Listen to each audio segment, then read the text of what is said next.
Hey YouTube, Long Haul here from the V-Star 1300 channel. Now I want you guys to understand that if you're going to ride, there's two kinds of riders. There's fair weather riders that only when the sun is shining or they're out and about, and then there's the rest of the folks. Well, that means that occasionally you're going to get rained on, so you have to find a method to deal with that. I've tried twice the Rigg Storm Rider. It looks to be fairly well constructed. It has a 2-year hassle-free warranty, which I'm going to be putting to the test here very shortly, because I happened to buy mine 2 weeks ago. Took it down to Florida, tried a Saddle Sore 1000 ride that went poorly, but the thing that went really poorly was the rain gear. It didn't even survive 3 days riding and less than 1,750 miles, and it's already catastrophically failed and it's blown apart. So we're going to take a close-up picture today, show you exactly how it failed, and understand that this is not the first time I've tried the Rigg Storm Rider. I've tried it twice.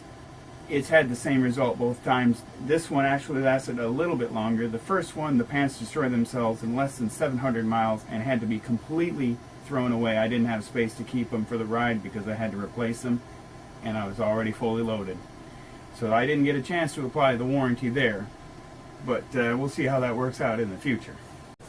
Alright, so we're going to take a good up-close look at exactly what's going on. Now, the Rigg Storm Rider is a PVC suit, and PVC is good for a couple of things. Unfortunately, it has to have a waterproof backing. Well, as you can see along these fracture lines, and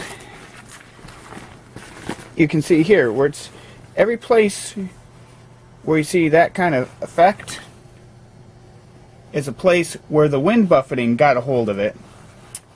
Even though it was strapped down tight, the neck closure was completely sealed, and it was a pretty good fit. But still, just a little bit of the wind going like that completely blew off the waterproofing part at the back. Now the jacket surprised me a little bit. No, a little bit in the right shoulder, a little bit again here, just underneath the label. I mean, this is at the back. This is not a spot in the front where the wind is really facing a lot. So that caught me by surprise. The thing that really blew me away, though, was the pants. The pants are not as easy to see. They don't have as much high-vis markings on them like the jacket does. The jacket in that regard is pretty awesome. But you can see that wrinkled line effect.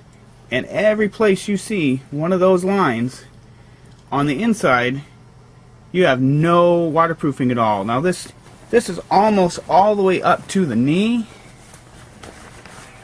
And while that's bad, what really is awful is right there.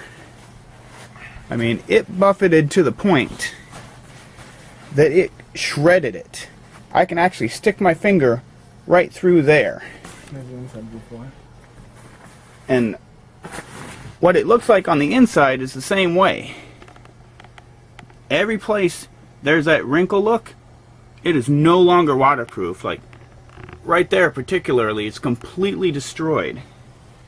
Now, I'm used to not paying a lot, but you know, I'm trying to steer away from dropping $2,000 for a Gore-Tex suit, but I would expect at least that in a single weekend, you can't do that.